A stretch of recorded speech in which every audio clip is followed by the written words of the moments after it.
నమస్కారం అండి. ఈరోజు జగన్మోహన్ రెడ్డి ఎంత పోకడలు చూస్తూ ఉంటే జగన్మోహన్ రెడ్డిని నమ్ముకున్నటువంటి వాళ్ళు పార్టీ వాళ్ళైనా వాళ్ళతోటి వ్యాపారస్తులైనా ఆయన కుటుంబ సభ్యులైనా వాళ్ళని జైలుకి పంపించేదాకా వాళ్ళ జీవితాల్ని సర్వనాశనం చేసే వరకు వాళ్ళని వదిలిపెట్టే పరిస్థితి లేనట్టుగా కనపడతా ఉంది. ముఖ్యంగా మొన్న కొమ్మినేని శ్రీనివాసరావు జైల్లో ఉంటే ఆయన తప్పు చేసి జైలుకి వెళ్తే రాష్ట్రంలో ఉన్నటువంటి మహిళల మొత్తాన్ని అవమానించే విధంగా ఆంధ్ర ప్రజల మహిళల్ని వేశ్యలతోటి పోలుస్తూ కృష్ణరాజు మాట్లాడితే వ్యంగ్యమైనటువంటి వ్యవహారాలు చేస్తూ హాస్యాన్ని పండిస్తూ రాష్ట్ర పరువు తీసే విధంగా రాష్ట్ర మహిళల యొక్క మాన ప్రాణాలని అవహేళన చేసే విధంగా మాట్లాడి జైలుకి వెళ్తే కొమ్మినేని అట్లాగే కృష్ణరాజు కొమ్మినేనికి సుప్రీంకోర్టులో బెయిల్ ఇస్తే స్వతంత్ర పోరాటంలో విరోచితమైనటువంటి పోరాటం చేసి ఆయన జైలు గోడలు బద్దలు కొట్టుకొని బయటకు వచ్చినట్టుగా జగన్మోహన్ రెడ్డి మాట్లాడడం, జగన్మోహన్ రెడ్డి మీడియా వ్యవహరించడం, వాళ్ళకి సంబంధించినటువంటి కార్యకర్తలు దాని మీద ప్రెస్ మీట్లు పెట్టి కొమ్మినేనికి బెయిల్ వచ్చింది, ప్రభుత్వానికి చెంపదెబ్బ, ప్రభుత్వం సిగ్గుతో తల ఉంచుకోనని మాట్లాడతామంటే ఇంతకంటే దౌర్భాగ్యం, ఇంతకంటే నీచం ఇంకా ఎప్పుడు మనం చూడలేమనుకోవటం కూడా పొరపాటే. ఇంతకంటే దిగజారడేమో జగన్మోహన్ రెడ్డి, ఇంతకంటే నేర ప్రవృత్తిని ప్రదర్శించడేమో జగన్మోహన్ రెడ్డి అనుకున్న ప్రతిసారి జగన్మోహన్ రెడ్డి నేర ప్రవృత్తిని ప్రదర్శిస్తూనే ఉన్నాడు. ఇంకా కిందికి దిగజారిపోతూ ఉన్నాడు. కనీసం పశువులాగా కూడా ప్రవర్తించలేని స్థితికి జగన్మోహన్ రెడ్డి వెళ్ళినట్టు కనపడతా ఉంది. కొమ్మినేని శ్రీనివాసరావు ఎందుకు జైలుకి వెళ్ళాడో తెలీదా? రాష్ట్ర ప్రజలు చూడలేదా? మీరు సుప్రీంకోర్టులో ఒక బలవంతమైనటువంటి బాగా డబ్బులు ఖర్చు పెట్టి ఒక మంచి లాయర్ని పెట్టి వాదించి ఉండొచ్చు. ఆ వాదించినప్పుడు వాళ్ళు కూడా కోర్టులో ఉన్నటువంటి వాళ్ళు మేము కోర్టు మీద మాట్లాడకూడదు కాబట్టి కోర్టులో ఉన్నటువంటి వాళ్ళు చాలా రకాల విషయాలు గమనంలోకి తీసుకొని ఆయనకి బెయిల్ ఇచ్చి ఉండొచ్చు. అంతకంటే ముందు జగన్మోహన్ రెడ్డి ఈ తప్పు చేసినటువంటి బ్యాచ్ని రాష్ట్రంలో మహిళలు ఆగ్రహంతో ఉన్నారు. వాళ్ళు రోడ్డు మీదకి స్వచ్ఛందంగా వచ్చి ధర్నాలు చేస్తూ ఉన్నారు, నిరసనలు వ్యక్తం చేస్తూ ఉన్నారు.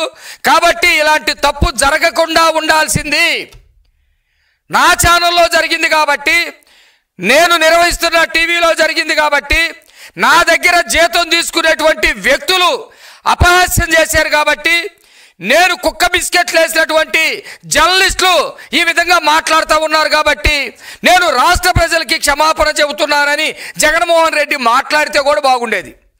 కానీ జగన్మోహన్ రెడ్డి ద్వారా ఆంధ్ర రాష్ట్ర ప్రజలు క్షమాపణలు అయితే కోరుకుంటున్నారు కానీ జగన్మోహన్ రెడ్డి దగ్గర నుంచి ఏ రోజు కూడా క్షమాపణ రాలేదు.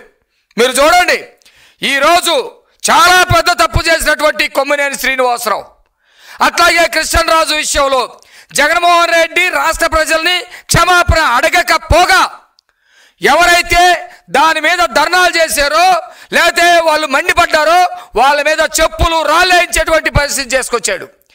ఇంకా వాళ్ళకి సంబంధించినటువంటి మాజీ ఎమ్మెల్యేలు రోజా కానీ లేకపోతే ఇంకొకరి చేత అనేక మంది చేత అదేమి తప్పు లేదు, అది చిన్న విషయం అనే మాట్లాడేటువంటి ప్రయత్నాలు కూడా జగన్మోహన్ రెడ్డి చేశాడు.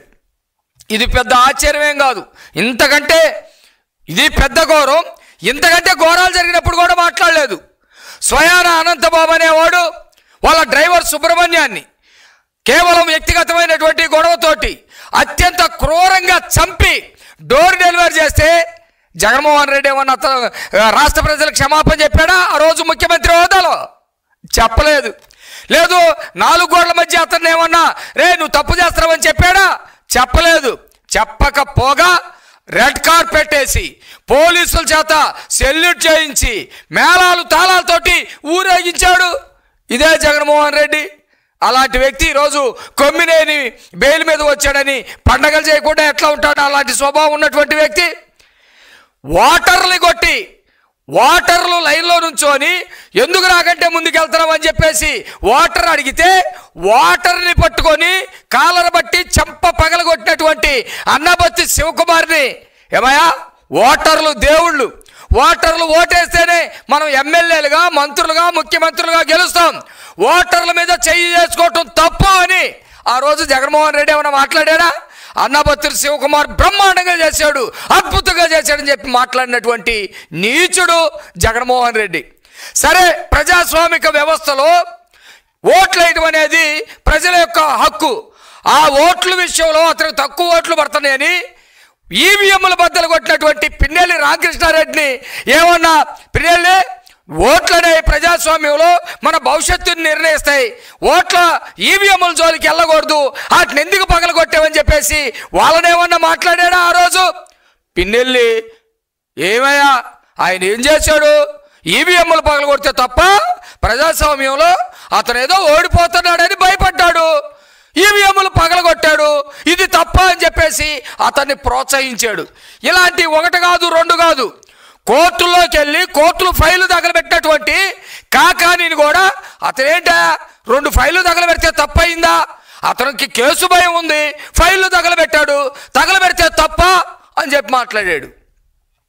వ్యవస్థల మీద నమ్మకం లేదు, రాజ్యాంగం మీద నమ్మకం లేదు, ప్రజాస్వామ్యం మీద నమ్మకం లేదు. ప్రజాస్వామ్యాన్ని కూనీ చేసే వాళ్ళని, ఈవీఎంలు తగలబెట్టే వాళ్ళని, కోర్టు ఫైళ్ళు తగలబెట్టే వాళ్ళని, హత్యలు చేసి డోర్ డెలివరీ చేసే వాళ్ళందరూ కూడా నువ్వేం చేసావు? వాళ్ళు హీరోలుగా చేసావు. ఈరోజు కొమ్మినేని కూడా అదే హీరోలాగా చేయాలని చూస్తున్నావు. వీళ్ళందరి జీవితాలు ఎటుపోతాయి? కాకాని జైలుకి వెళ్ళి కూర్చున్నాడు, నందిగామ సురేష్ జైలుకి వెళ్ళి కూర్చున్నాడు, పిన్నెల్లి రామకృష్ణారెడ్డి జైలుకి వెళ్ళి కూర్చున్నాడు. వీళ్ళ జీవితాలు మొత్తం జైలుకి వెళ్ళి నువ్వు జైలుకి వెళ్ళబోతా ఉన్నావు. నేనేమంటున్నానంటే, ఒక తల్లి గ్రామంలో ఉన్నటువంటి ఒక తల్లి తనకి చదువున్నా లేకపోయినా తన బిడ్డల్ని ఈ సరైనటువంటి మార్గంలో వెళ్ళండి, మీకు చదువు అబ్బినా అబ్బకపోయినా సంస్కారం ఉండటం వల్ల, పక్క వాళ్ళని గౌరవించటం వల్ల, మహిళల పట్ల గౌరవంగా ఉండటం వల్ల మీ జీవితాలు బాగుపడతాయని చదువు సంజలైనటువంటి తల్లి కూడా తన బిడ్డలకి సక్రమమైనటువంటి మార్గాల్ని నేర్పింది. వాళ్ళు సమాజంలో ఉన్నతంగా బ్రతుకుతారు. నువ్వేం చేస్తున్నావు జగన్మోహన్ రెడ్డి? నువ్వు చేసేదేంది?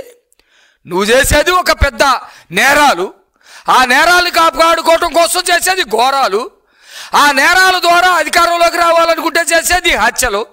ఆ హత్యల్ని ఏంది ఇట్లా చేశారని చెప్పేసి ఎవడన్నా ప్రశ్నిస్తే రక్తం పంచుకొని పుట్టినటువంటి చెల్లైనా, రక్తం ఇచ్చి నీకు జీవాన్ని ఇచ్చినటువంటి తల్లైనా నువ్వు వాళ్ళని బయటకు నెట్టేస్తావు. నీలాంటి వాడు రాజకీయాల్లో ఉండటం అంత నీచం ఇంకొకటి లేదని చెప్పేసి నేను ఈ సందర్భంగా తెలియజేస్తా ఉన్నా. కోర్టుల్ని ఆ రోజు కూడా నువ్వు తప్పుపట్టావు. కోర్టుల్లో ఉన్నటువంటి వాళ్ళు ఫలానా కులం వాళ్ళు ఉన్నారు, ఫలానా కులంతో తీర్పులు వస్తుంది, కోర్టుల మీద మాకు నమ్మకం లేదు, మేము ప్రజలు ఓటేస్తే ముఖ్యమంత్రి అయ్యారు, మేము గొప్ప, కోర్టులు గొప్ప అని మాట్లాడావు, మేము గొప్ప, రాజ్యాంగం గొప్ప అని మాట్లాడావు. అంబేద్కర్ కంటే నేను గొప్పవాడిని అని చెప్పేసి ఆ పథకం పేరు మార్చి నీ పేరు పెట్టుకున్నావు. ఈరోజు కొమ్మినేని విషయంలో కూడా కోర్టు ఏం చెప్పింది? కోర్టు ఆయన చేసినది మంచి పని అని చెప్పిందా? పనికి మాలిన పని చేసావు కానీ నిన్ను మందలిస్తున్నామని చెప్పింది. నువ్వేం చేసావు?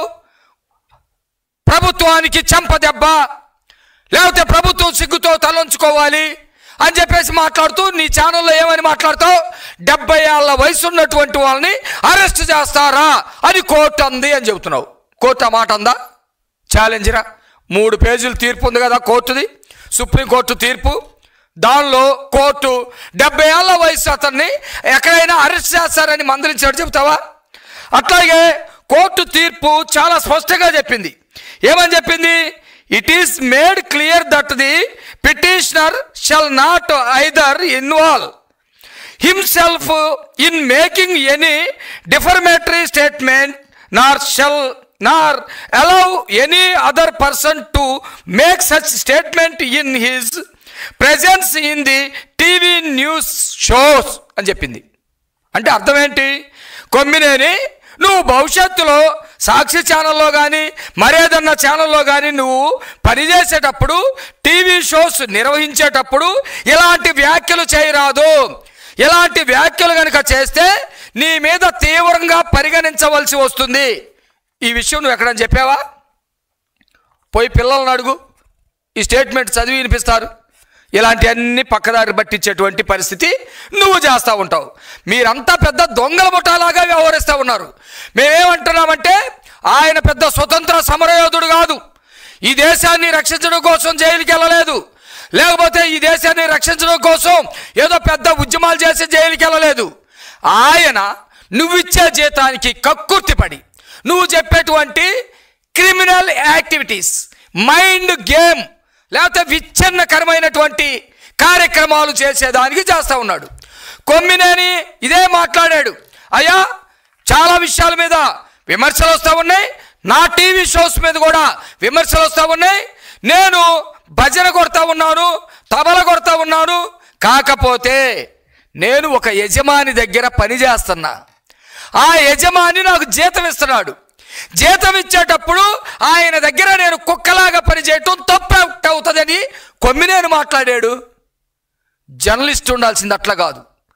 నిజాన్ని నిబ్బరంగా మాట్లాడటానికి, నిజాన్ని నిబ్బరంగా ప్రచురించడానికి, ప్రజలకి మేలు చేయటానికి, ప్రజల్లో చైతన్యం నింపడానికి, ప్రజలకి సమస్య వచ్చినప్పుడు వాళ్ళ వైపున నిలబడటానికి జర్నలిజం పనిచేయాలి తప్ప నా యజమాని నేను దొంగోడి దగ్గర పనిచేస్తున్నా, క్రిమినల్ దగ్గర పనిచేస్తున్నా, వాళ్ళు చెప్పినట్టు నేను చేస్తానని చెప్పేసి నిస్సిగ్గుగా మాట్లాడినటువంటి వ్యక్తి గురించి ఈరోజు మాట్లాడుకోవటానికి రావటం దౌర్భాగ్యం అని చెప్పేసి నేను తెలియజేస్తా ఉన్నా. కాబట్టి ఈ వైసీపీకి సంబంధించిన క్రిమినల్ పార్టీ వ్యక్తులు, లేకపోతే ఏదైతే వైసీపీ పార్టీని ఉగ్రవాద పార్టీ అంటా ఉన్నామో, ఎందుకన్నా నేను మొన్న ప్రెస్ మీట్లోనే చెప్పా, ప్రజాస్వామ్యంలో సౌమ్యవాదం ఉంటుంది, సౌమ్యంగా మాట్లాడడం, మితవాదం ఉంటుంది, తక్కువ మాట్లాడడం, అతివాదం ఉంటుంది, ఎక్కువగా వాదించడం, ఇవన్నీ యాక్సెప్టబుల్. కానీ ఉగ్రవాదం, విధ్వంసం అనే దానికి ప్రజాస్వామ్యంలో చోట్లేదు. జగన్మోహన్ రెడ్డి ఉగ్రవాద పార్టీ సంస్థ లాంటి పార్టీని నడుపుతా ఉన్నాడు. ఈ దేశంలో ఎక్కడా కూడా అలాంటి పార్టీ లేదు. విధ్వంసం చేయటానికి ప్రజల్ని బలి చేస్తాడు, అధికారంలోకి రావటానికి సొంత వ్యక్తుల్ని మర్డర్ చేపిస్తాడు అలాంటి వ్యక్తి. అందుకనే జగన్మోహన్ రెడ్డిని నమ్ముకున్నటువంటి వాళ్ళకి ఆర్థికంగా డబ్బులు రావచ్చేమో కానీ, కొమ్మినేనికి డబ్బులు రావచ్చు, కృష్ణరాజుకి డబ్బులు రావచ్చేమో కానీ మీ వ్యక్తిత్వం జనం హర్షించరు. మీరు చేసేటువంటి నేరాలకి చట్టాలు హర్షించవు. కేవలం సుప్రీంకోర్టులో షరతులతో కూడిన బెయిల్ మాత్రమే వచ్చింది. నువ్వు చేసినటువంటి వ్యాఖ్యలకి రాష్ట్రంలో ఉన్నటువంటి ప్రజలందరూ సాక్షులే. ఆయన ఎట్టి పరిస్థితుల్లో తప్పించుకోవడానికి అవకాశం లేదు. కాబట్టి జగన్మోహన్ రెడ్డిని నమ్ముకున్నటువంటి ప్రతి ఒక్కళ్ళు కూడా జైలుకో, వ్యక్తిగతంగా నాశనం అవటానికో, క్యారెక్టర్ లేనటువంటి వ్యక్తులుగా జీవించడానికో, జీవించిన సచిన్ శవాల్లాగా ఉండటానికో తప్ప వాళ్ళకి మంచి మార్గం అనేది జగన్మోహన్ రెడ్డి నేర్పించడం. జగన్మోహన్ రెడ్డి రాష్ట్రంలో భవిష్యత్తులోనైనా నిజమైనటువంటి రాజకీయాలు చెయ్యాలి అని అనుకుంటే ఆంధ్ర రాష్ట్ర ప్రజలకి క్షమాపణ చెప్పాలి. రాష్ట్రంలో ఉన్నటువంటి మహిళల యొక్క ఆత్మగౌరవం నడి రోడ్డు మీద చెరసబడింది.